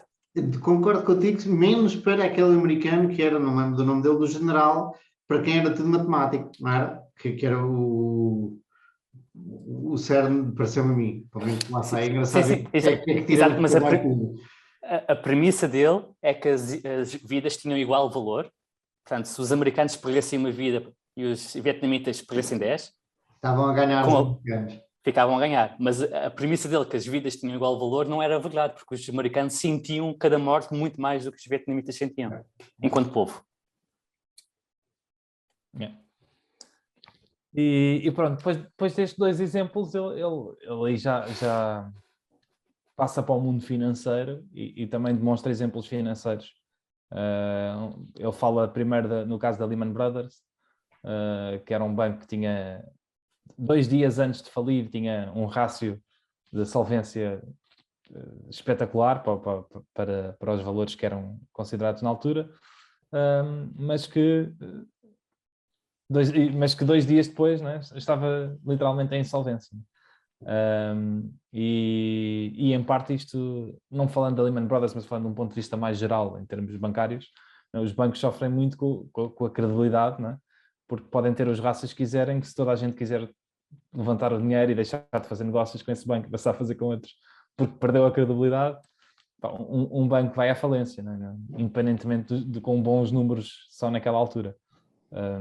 Portanto, diz. Ia mudar um nadinho o sentido da conversa, mas é aqui que eu achei que era espetacular tu teres trazido esse tema, porque é aqui que começa a desviar-se, o argumento começa a desviar-se da perspectiva que já aqui partilhaste connosco várias vezes, que o investimento em ativos que não produzem cash flows, tu não os vês como investimento, e é aqui que começa o artigo a desviar e a mostrar que muito de investimento, neste caso do banco, e depois ele passa para mais coisas, é a confiança que as pessoas têm. Se as pessoas têm confiança que o ouro é um investimento que amanhã vai valer mais, o ouro torna-se um investimento. Se as pessoas têm a confiança que a arte é um investimento, torna-se um investimento. Eu tenho um amigo meu que é um sneakerhead, que é um termo em inglês para pessoas que gostam muito de sapatilhas, ténis, aqui em Lisboa. E este meu amigo tem uma quantidade de sapatilhas tremenda e sabe muito de sapatilhas. Bem, as sapatilhas que custam dezenas de milhares de euros e que nem nunca se calçam. E é curioso que a Nike faz sapatilhas de dezenas de milhares de euros que custam a fazer o mesmo que umas sapatilhas de 50 euros ou de 100 euros e vendem-nas por dezenas de milhares de euros, que é engraçadíssimo. E sapatilhas que nunca são usadas, também são colecionáveis, também podem ser investimentos. Pronto, e por daí que eu achei interessantíssimo tu pegar neste artigo. Mas eu continuo a achar que não são investimentos, eu continuo a chamá-los de especulação. Não quer dizer que não possas fazer dinheiro a especular. Obviamente podes, mas eu traço uma linha muito, muito firme nisso, não é? Mas o cerne da questão que o Morgan traz é a confiança que tu tens. O dinheiro não produz dinheiro. O dinheiro existe porque toda a gente concorda em atribuir valor àquele papel. E agora é zeros e uns. Ele não gera nada por si próprio. Não gera comida. Não gera, é uma questão de confiança e de valor que tu atribuis. Desde sempre da humanidade, muito antes de haver dinheiro, a humanidade reconhecia valor em estátuas e em bijuteria, joalharia, peças de ouro, e reconhecia-lhe valor, e iam passando de família para família. Portanto, é uma coisa inerente ao ser humano atribuir valor a objetos que não fazem nada, que estão ali parados. Sem dúvida, mas eu concordo plenamente. O que eu não sei fazer, ou o que eu também não quero fazer, é dizer quanto é que eu acho que aquilo vale. Aliás, eu não consigo dizer quanto é que eu acho que aquilo vale. E é aquela história de eu só consigo fazer dinheiro a vender aquilo mais caro a alguém. Há vários motivos para o qual eu não concordo com aquilo é investimento e eu não gostar sequer daquilo. Primeiro, eu acho que isso não gera nada, não é? É só transferência de valor. A minha verdadeira questão com o investimento e com a especulação é que o investimento gera valor. Eu só mereço ganhar dinheiro se gerar valor, quase. Enquanto a especulação não, é uma transferência de valor. Socialmente a sociedade está igual. A única coisa que se passou é que eu recebi mais dinheiro e outra pessoa perdeu esse dinheiro. Não há uma transferência eu conseguiria de valor. refutar isso, por exemplo, e uma das coisas que aprendes em teoria da arte é o valor da arte. E a arte tem vários tipos de valor. Um deles é simplesmente o ser aprazível de olhar para ela. E tu vendes um quadro hoje por 1 milhão e amanhã por 10 milhões, tu dizes que nada, não foi criado nenhum valor. Pode, não estou a dizer que é sempre, mas pode ser criado valor simplesmente de contemplação. Como é que tu pões um valor na contemplação? É uma coisa que é difícil fazer, realmente é muito difícil fazer, mas existe. Sim. Num ponto de vista, desculpa, num ponto de vista, pegando no quadro, não é? Um quadro, pode dizer que o quadro não gera riqueza por si, não é? Não paga dividendos, é arte e dá-te prazer a olhar. Mas tu podes criar um museu à volta do quadro e começar a cobrar a entrada e, portanto, na prática, o quadro permite cobrar a entrada e, na prática, este quadro, que a partir é um ativo que não gera nenhuma renda, acaba por gerar essa renda dos bilhetes. Mas ainda mais fundo do que isso é porque é que gera renda? Porque traz alguma coisa que as pessoas valorizam, porque senão não pagavam para lá ir ver. E é uma coisa que é muito subjetiva e imaterial. E o facto de ser subjetivo e imaterial torna-o difícil de ser avaliado. Ok? Que é a satisfação de ver um quadro, entender a história da arte, sei lá, ou qualquer coisa que faz ir ver o quadro. Ou a história da Guerra Civil Espanhola quando vais ver o Guernica. Qualquer coisa assim. São valores que os humanos atribuem, mas que não são facilmente mensuráveis e quantificáveis. E até pode não ter nada a ver com o quadro. Não é? Não sei se conhecem a história da Mona Lisa e porque é que se tornou no quadro mais conhecido do mundo. Se conheces, Diogo? Eu conheço, pá, é completamente absurdo. Exatamente. Não a razão pela qual é o quadro mais conhecido do mundo não tem a ver com a qualidade do quadro, nem sequer tem a ver com o facto de ser Da Vinci. É muito curioso. Aliás, eu não sei se sabes esta parte só antes. O quadro pertencia à família real, na altura francesa. Eu não sei quem era um Dom Luís qualquer. E na altura, antes de ser doado ao Louvre, ele era uma das coisas menos valiosas, era considerado pouco valioso dentro da coleção da realeza. Vocês têm que partilhar comigo essa história, porque a minha percepção é que vale pela ambiguidade, nem sequer se saber se é da Vinci, nem sequer se saber se é um autorretrato, etc, etc. Porquê que vocês dizem que é tão valioso assim? Eu posso contar a história no instante. Então, há estudos que mostram... Há um evento à volta da Mona Lisa, e o evento é que o quadro foi roubado do Louvre e esteve desaparecido durante um tempo e depois foi recuperado e foi voltado a exposto do Louvre. E o que alguém teve a ver é qual era a avaliação que o quadro tinha antes do roubo e depois do roubo. E antes do roubo fizeram um inventário do Louvre, há um inventário do Louvre, em que o quadro não aparece nas 5 peças mais valiosas do Louvre e nem sequer é a mais valiosa de Da Vinci. Não, aliás... Isto antes do roubo. Tu conheces a história do roubo mesmo? Porque isto também tem questões políticas. Sim. Eu sei um bocadinho da história do roubo, mas se calhar sabes um bocadinho mais de do que eu. Na verdade, o quadro foi roubado por 2 motivos. Primeiro, porque era das poucas peças que conseguia ser roubada da maneira como foi, porque o quadro é muito pequenino. Não é? E, portanto, é mais fácil tirar de lá do que outras peças que não são muito fáceis. E foi roubada durante a noite. Foi uma pessoa que entrou para ver a exposição, passou a noite lá, pegou no quadro, meteu debaixo da roupa e no dia a seguir, quando abriram as portas, fugiu. E foi roubado por um italiano. E, entretanto, o quadro ficou desaparecido durante imenso tempo. Já ninguém soube, nem sei quanto tempo é que foi. Até que foram dar com o quadro em Itália, a tentar ver, esta pessoa a tentar vender o quadro a outra pessoa qualquer, e apanharam-no e confiscaram o quadro. Mas depois havia um grande problema político em devolver o quadro outra vez ao Louvre, porque o quadro originalmente é de Leonardo da Vinci, não é? É italiano, aquilo foi roubado por um italiano para a Itália outra vez, não é? E havia um movimento político a dizer que o quadro, na verdade, devia ficar em Itália porque era italiano, não é? De origem. E os franceses a ripostar, não é? Porque aquilo fazia parte da coleção da família real, que depois foi doado ao Louvre. E, portanto, politicamente houve esta guerra, não é? Entre a Itália e a França, e eventualmente os italianos lá voltaram a devolver o quadro. E foi muito mediático. Havia artigos nos principais jornais em França, primeira página, a dizer: queremos de volta a nossa Mona Lisa. E foi esta hype, foi isto tudo, que criou o valor. Não foi o quadro em si, não é a peça, foi a hype à volta do quadro. É excepcional, é uma história espetacular. Quando o quadro voltou, toda a gente queria ver isso. Toda a gente queria ver lá o quadro, etc. Aliás, nós temos um ditado, não é, que só damos valor àquilo que perdemos, não é? E aqui isto é levado ao extremo. O quadro mais valioso do mundo foi o quadro que se perdeu durante uns tempos. Mas pronto, mas aqui a minha questão não é... Obviamente que eu não tenho nada contra pessoas que especularem, ou contra pessoas comprarem ouro ou comprarem quadros.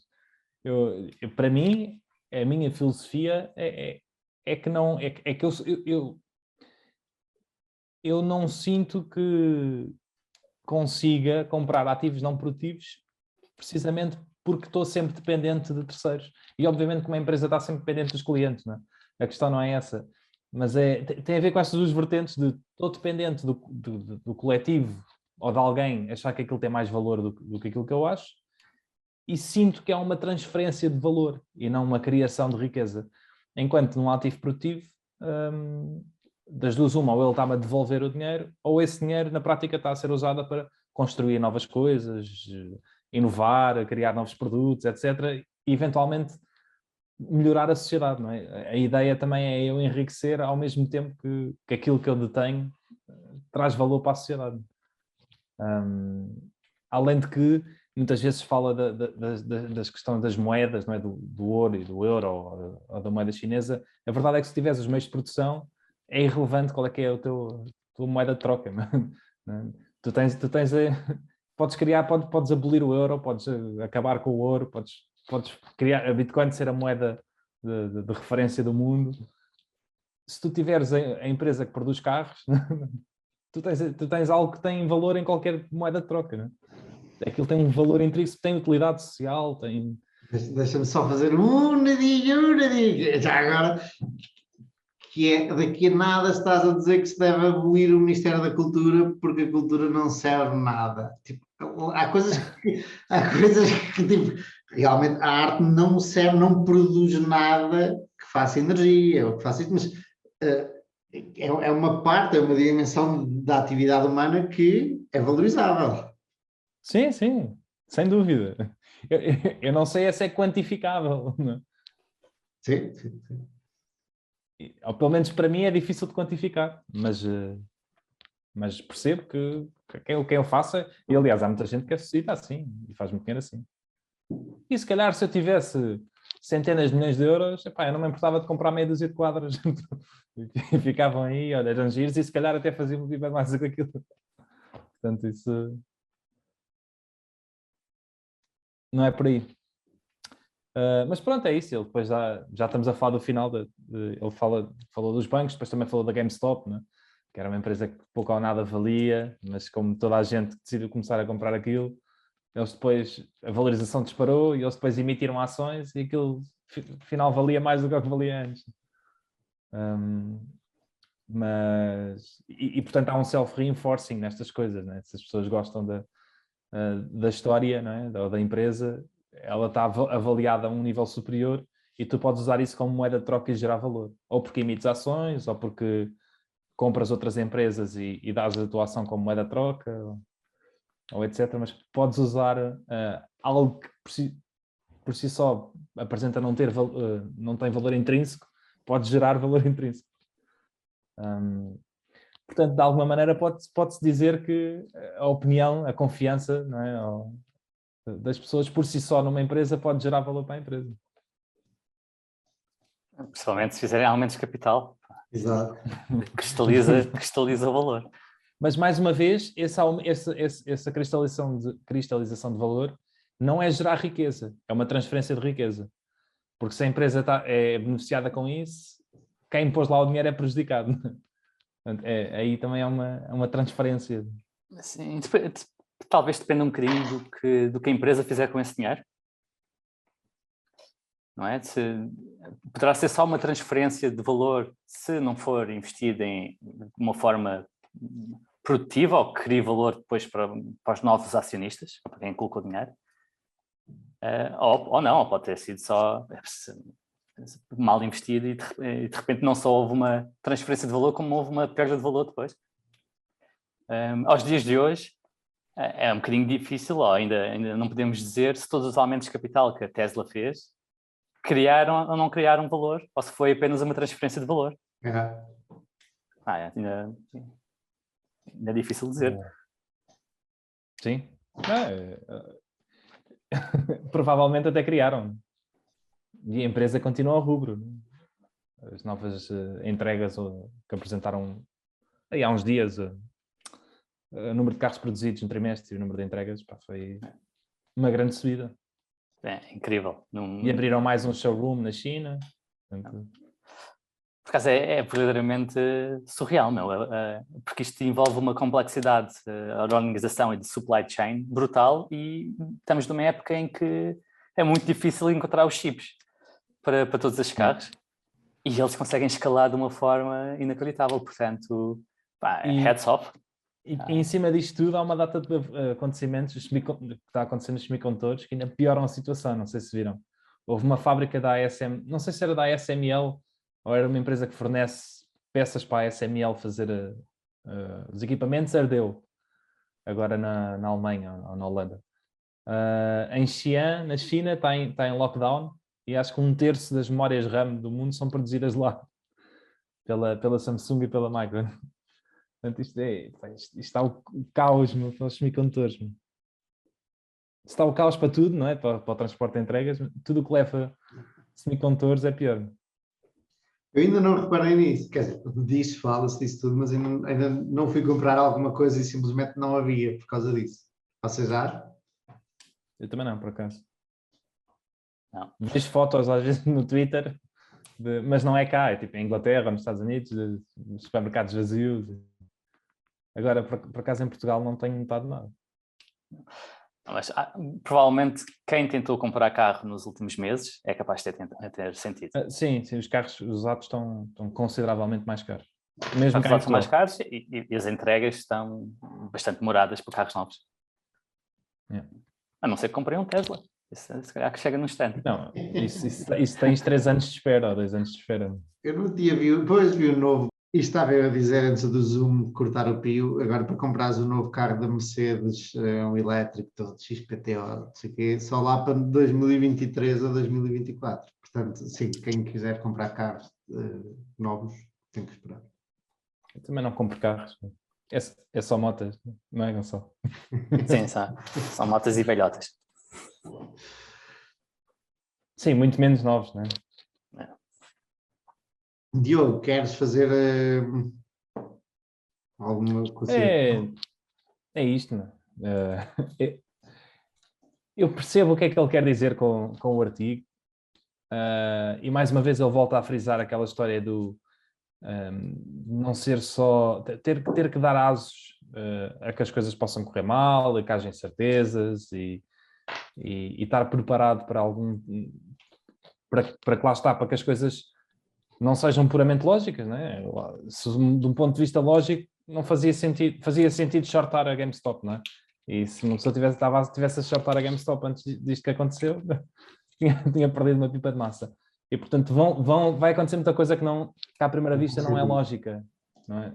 Porque há emoções à mistura, não é? E há outras coisas a acontecer. E, portanto, nós temos que dar espaço e estar preparados a que isso aconteça, mas eu continuo a achar que devemos analisar as coisas do ponto de vista racional e lógico.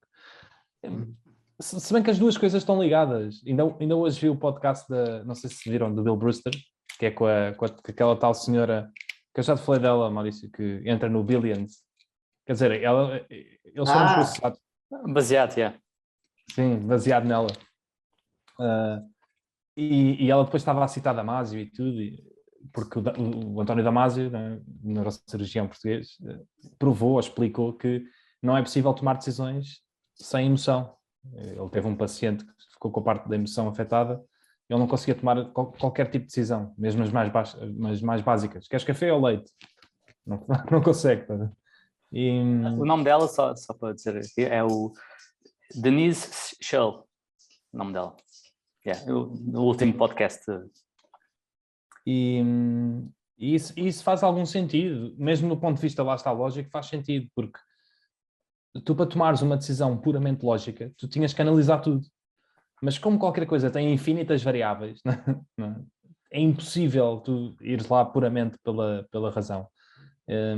E, portanto, o que ela estava a dizer é que tu podes estudar tudo, mas no fim é a convicção que te faz comprar ou não comprar, ou manter. E a convicção é a emoção. Yeah. Portanto, quando dizem para ignorar emoções, não é possível. Não é? A tua convicção é algo emotivo, não é? É algo que tu podes estar a sentir ali qualquer coisa, mas tu estás convicto de, não é? Tens ali uma componente emotiva por trás. Ou o medo te faz vender, ou etc. Lá está. São sempre emoções que te fazem tomar as decisões. Agora, tu deves é conseguir ter por base, não é? Estudo científico e lógico, não é? E fazeres esse build-up de um ponto de vista racional. Mas sim, pronto, isto para dizer que eu acho que é racional, não é? Ter em conta as emoções, que nós temos emoções, que as decisões são tomadas emocionalmente e que pode haver muitas decisões que são emotivas, lá está, e que não são puramente lógicas. Portanto, as duas coisas estão sempre ligadas. E é isto. De um ponto de vista inteiramente racional, terias que analisar todos os possíveis investimentos do mundo para tomar uma decisão plenamente racional. Isso claramente não é prático. Não é prático, nem é Exatamente. possível. Não é possível. Portanto, tu vais acabar, ou pelo menos a maior parte das pessoas acaba por fazer uma pré-seleção das empresas que aprecia mais ou que acha que tem mais alguma vantagem. Há muita gente com home bias, muitos portugueses que tendem a comprar mais ações em Portugal, apesar de termos um universo bastante pequeno. É a Galp, viste? É a Galp, a principal compra dos portugueses. A ação mais comprada e vendida em toda a Europa é a Tesla e em Portugal é a Galp. Ok. Mas eu acho que, por exemplo, isso para mim faria sentido. Não é? Em primeiro lugar, eu acho que poria as ações nacionais, não é? Porque são as que eu poderei conhecer melhor. Eu faço o contrário. O único problema é que Portugal é muito limitado, não é? Tem poucas coisas e das poucas que tem, também poucas se sabem, na minha opinião. Mas sim, quanto mais perto de ti, eu acho que isso é um bom bias. Quanto mais perto de ti, melhor. Mais tu deves focar-te aí. Mais conheces os negócios, mais conheces a cultura, mas já, sim, sem dúvida. Da mesma maneira que para mim é mais fácil investir em tecnologia do que investir em... Industriais. Exato. Okay? Industriais. Mas tu podes ter, nos dois pontos que estás a referir, o home bias e investir no sector onde trabalhas, onde estás mais familiar, podes ter wrong side risk. Não é? O facto de estares investido naquilo que te traz o teu ganha-pão, ou no local onde vives. Não é? O país e o setor que vão abaixo, é muito provável que tu sintas duplamente. Sentes no que estás investido e sentes no teu rendimento e na tua forma de viver. Ok. Ter isto em consideração. Eu acredito piamente em investir no que conhecemos, mas há que ter em consideração estes duplamente correlacionados, estas coisas duplamente correlacionadas. O Charlie, uma vez, numa daquelas conversas, disse que conheceu um investidor que só investia em consultoras. E tinha tipo 25% ao ano, tipo, durante 30 e tal anos, 40 anos. Ele só investia em consultoras. Não fazia outra coisa. Se bem que consultadoria parece genérico, não é? Mas eu acho que era consultoras tecnológicas. Gostava de conhecer esse tipo, gostava de ouvir. Deve ter boas histórias e deve conhecer bem, deve ser poder de ouvir. O Charlie também não tinha aquele amigo que só investia numa região de São Francisco. Stanford. Imobiliária. Era à volta de Stanford, não? Stanford, à volta do campus de Stanford, exatamente. Isto correu muito bem nos Estados Unidos, porque aquela zona valorizou imenso. Mas imagina que isto que é o mesmo tipo a fazer isto na Síria. Sim. Não, e mesmo nos Estados Unidos, aquela história do imobiliário, eu mostro-te aqui estados em que nos últimos 20 anos o preço das casas não subiu. Em 20 anos. Tem a ver com os movimentos demográficos, não é? Ele já teve a sorte de conhecer muito bem um sítio que teve um movimento demográfico muito favorável. Não, sorte, quer dizer, ou sabia. Sim. Se bem que também podes alegar, não é? Sim, claro. Lá está, por exemplo, a Califórnia, que ultimamente tem dado a perder muitos habitantes, acho que o ano passado perdeu 1% da população, durante os anos 70, não é? E muito antes, na verdade, mas por exemplo, nos anos 60, 70, que foi um boom brutal na Califórnia. Toda a gente queria ir para a Califórnia e até há pouco tempo era considerada daquelas zonas de sonho, não é? E nos últimos anos nos Estados Unidos tem sido o oposto. Está tudo a fugir da Califórnia, está tudo a fugir de Chicago e de Nova York e está tudo aí para a Flórida e para o Texas. Yeah. Principalmente por causa dos impostos. Meus amigos, a conversa está muito boa, mas eu daqui a nada tenho que sair para ir ao dentista e o tempo escasseia, por isso vou passar aqui para as luzinhas de Natal que estão atrás de mim. Uma das meninas, olha, falámos de quadros há bocado, isto é uma das meninas do Velázquez, do famoso quadro do Velázquez, está ali com a cabeça cortada, não dá para ver tudo, o Zoom não me deixa alterar isto, mas não importa. E isto foi um exercício que eu fiz enquanto estava em Madrid, a pensar como é que seria um negócio destas luzinhas de Natal. E depois, como disse ao início, o Gonçalo vem-me dar outros inputs, portanto eu vou apresentar os pensamentos que me passaram pela cabeça, e depois o Gonçalo, se quiser, apresenta os dele, ou entretanto, feel free to interrupt, interrompa à vontade, Gonçalo, e Diogo, obviamente. E a iluminação de... Diz Gonçalo, ias dizer alguma coisa? Ia-te fazer uma pergunta, se nós especulámos como é que seria o negócio, tu chegaste a ver a realidade do negócio? Não, ainda não fui, Okay. Mas gostava de ir ver e até aproveitamos este canal que temos. Se houver alguém aqui ligado ao negócio das luzes de Natal, destas luzes nas cidades, por favor comente, porque eu tenho todo o interesse em conversar contigo ou com vocês, eventualmente se houver mais do que uma pessoa. Portanto, luzes de Natal em Madrid são um grande acontecimento, são espetaculares. Várias ruas, obviamente, têm várias iluminações, mas não tem nada a ver com as nossas cá em Portugal. Se bem que eu ontem vi na Baixa Lisboeta uma iluminação de Natal até porreira, bem interativa, bem dinâmica. E quando lá cheguei fiquei assim espantado, até tive com um português que mora lá, que me disse que há autocarros, aqueles autocarros de 2 andares, só com percurso só para ir ver as luzes de Natal. Portanto, vão as famílias com a criançada andar pela cidade de Madrid a ver a iluminação de Natal. Aqui atrás é um dos exemplos, mais diferente, porque é uma escultura, vá.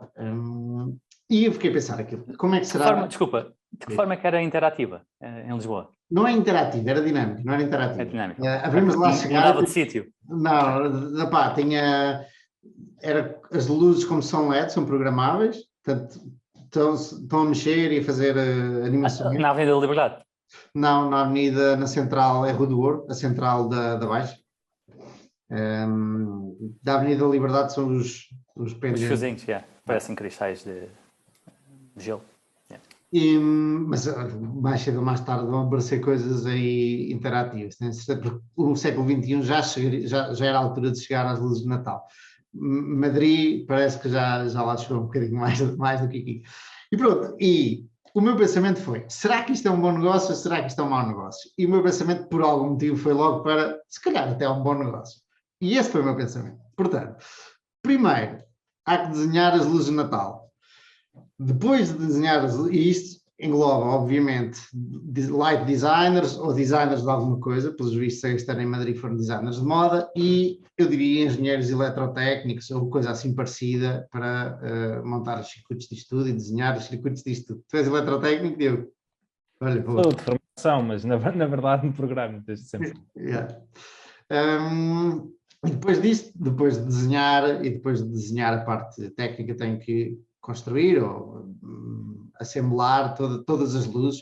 Portanto, tem que ter, imagino eu, uma fábrica grande para assemblar esta coisa toda. São quilómetros e quilómetros, provavelmente milhares de quilómetros de cabos, milhões de luzes LEDs, escadotes, plataformas elevatórias, uma quantidade de coisas que provavelmente estão paradas o ano todo, ou então são alugadas na altura do Natal. O que é certo é que na altura do Natal tem que haver uma disponibilidade muito grande de pessoal, obviamente, para instalar, e de algumas destas plataformas elevatórias, tudo isto. No Natal, estas empresas têm que contratar uma porrada de mão de obra temporária, e depois do Natal, para tirar, tem que voltar a contratar esta mão de obra temporária. Portanto, e depois isto, a coisa que mais, digo eu, que mais influenciará se isto é um bom negócio ou não, é o tipo de contratos que faz com as câmaras municipais, suponho eu que seja com as câmaras municipais, e a duração dos contratos. Se os contratos forem de longo prazo, mais do que um ano, existem definitivamente altas barreiras à entrada da concorrência, não é? Porque ninguém se vai meter num negócio, ou é muito difícil negócios que têm contratos plurianuais ou multianuais, alguém depois ir montar uma fábrica e contratar pessoal sem ter garantia que vai conseguir entrar no mercado. Se os contratos forem anuais, só para este ano, aí sim não haverá tantas barreiras à entrada da concorrência e o negócio pode não ser assim tão bom. Eu parti do princípio que isto, como é um negócio, é um trabalho com visibilidade, existe algum receio do poder político de meter água, especialmente quando há autocarros que vão ver as luzes todas. Eventualmente, se for numa cidade mais pequenina, que se falhar alguma luz, as pessoas talvez não haja tanto mediatismo, ali como há uma grande importância que se põe nas luzes de Natal, eu acho que um político não quer ficar mal visto, portanto, pagará se calhar um bocadinho mais para ter mais descanso e mais certeza que a coisa vai funcionar, e pagará pela melhor qualidade e pela melhor empresa, pelaquela que deu mais provas. Assim sendo, pronto, isto para mim o tipo de contrato é o que vai definir as margens, ok? Portanto, as barreiras à entrada e, consequentemente, as margens. E depois eu até mandei isto no e-mail, num dos meus daily emails, que agora mando 3 vezes por semana. Não sei se vocês tiveram a oportunidade de ler esse e-mail. Depois eu pondero um bocadinho sobre as economics do negócio, quando é que são pagos, há de haver um pagamento logo ao início para o design e para a adjudicação do contrato, depois há de haver pagamentos por fases para se encomendar o material, que há de vir todo da China, digo eu, depois quando chega o material para começar a assemblar, há de haver uma quantidade de pagamentos como é que se diz? Com milestones, e depois o maior pagamento há de ser, a maior necessidade de capital, diria eu, que é no fim do ano para contratar o pessoal todo. Eventualmente pode haver aqui alguma necessidade de dívida porque o Estado paga a 90 dias e o pessoal é pago à semana ou ao mês. São coisas no ar, é pura especulação. Uma grande pergunta é o que é que acontece às luzes depois do Natal, se são reutilizadas, como é que são reutilizadas as luzes e os cabos e tudo isso, e isto pode influenciar muito os economics, como é que se traduz em português,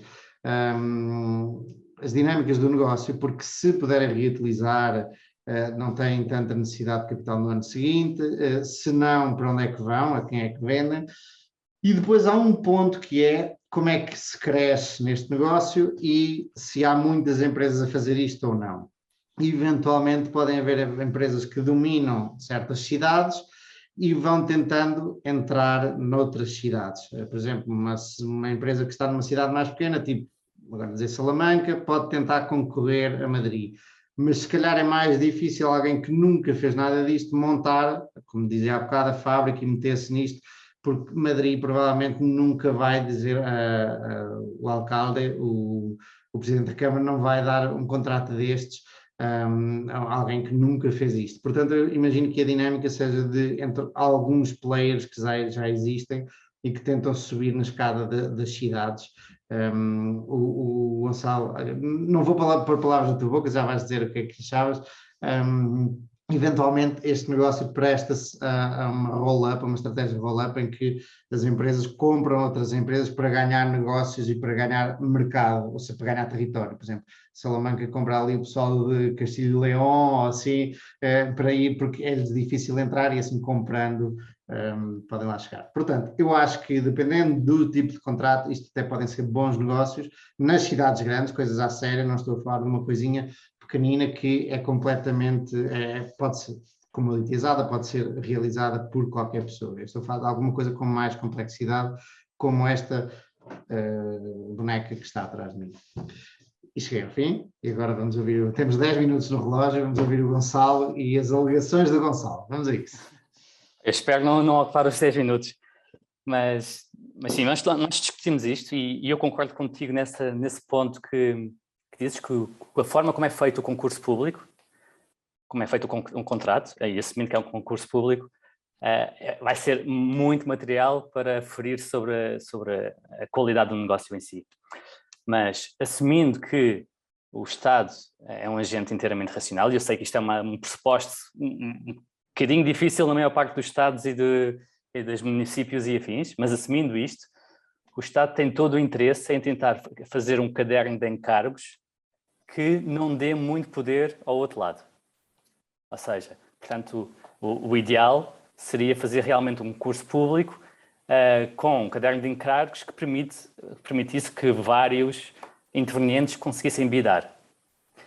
E o que me pareceu, à primeira vista, é que não há assim vantagens de escala suficientemente grandes, pelo menos que eu tenha visto, ou como eu perceba, para haver pouca gente a bidar, a licitar pelo contrato. Portanto, aqui a questão é, o acesso a luzes e a designers deve ser mais ou menos transversal às maiores empresas do setor. Portanto, teríamos empresas com dimensão média todas a conseguir licitar para várias cidades. Diz-me uma coisa, o facto de isto ser algo muito pontual só numa altura do ano e as cidades serem limitadas, portanto o TAM está limitado, deveria limitar de alguma forma a quantidade de concorrentes que existe, por exemplo, em Espanha, por exemplo, a quantidade de pessoas sem dúvida que é um negócio muito sazonal, não é? Mas eu não sei se isso será um entrave por si, percebes? É capaz de implicar mais algum impacto de capital, sem dúvida, porque precisas de armazenar as luzes o resto do ano. Provavelmente algumas luzes consegues reutilizar na altura das festas populares, e aí tens a vantagem de ser ao longo do verão, principalmente em Portugal e em Espanha. Bom ponto esse. Portanto, eu diria que poderás ter as mesmas empresas a licitar para o Natal e para o verão, usando claramente designers diferentes e estruturas diferentes, mas lá está, também não sei até que ponto é que é fácil transportar este tipo de luzes. Imagina Desculpa, imagina que é muito difícil transportar, que tu ganhas Lisboa, e depois é muito difícil transportar caso percas. Acabas por ter uma vantagem de incumbente, não é? Que já tens a estrutura montada. Agora, como as luzes são leves e são frágeis ao mesmo tempo, pode ser difícil ou fácil de transportar. Fácil por causa da leveza e difícil por causa de serem frágeis. Eu não sei. Há essa incerteza. Imagina que há 20 cidades em Espanha, eu acharia difícil haver mais de 20 empresas a fazer isto. Porque como isso só se faz uma vez ao ano, alguma é tipo a dança das cadeiras, ficava um ano sem ganhar dinheiro. Daí que, se houver 20 cidades, no máximo haveria 20 empresas e eventualmente iam comprando-se umas às outras. Eu mal falei deste assunto, mas eu diria que estes contratos são todos dados a amigos. Também. Não, a forma, exatamente, pensando nisso que tu estás a dizer, Diogo, a forma que eu via muitas destas cidades a fazer era partir este contrato até ao mínimo que podem fazer por ajuste direto e depois realmente alocá-los a amigos. Assim partias os contratos por bairros ou ruas, assim, todos abaixo de 200 mil euros e davas a amigos. E assim, não tenho dúvidas, ia ser altamente rentável, mas não pelas boas razões.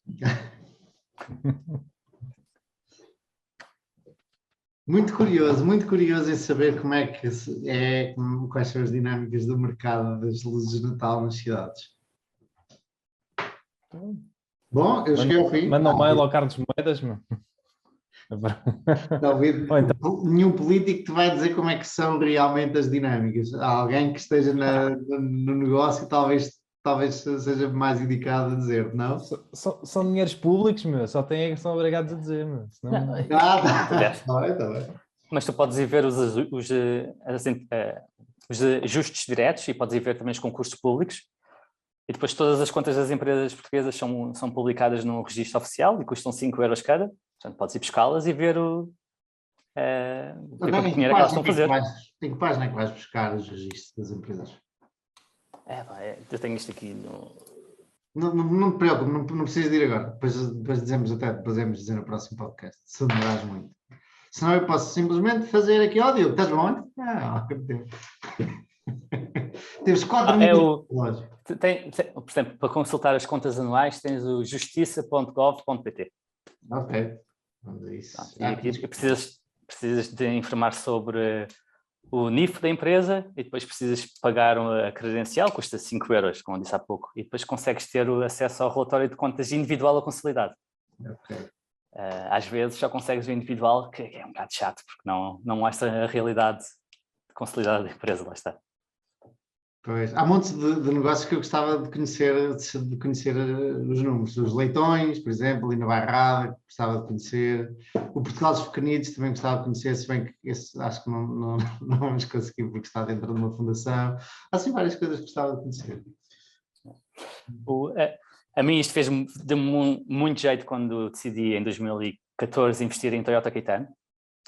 Estava muito preocupado com o dívida que a holding da família tinha.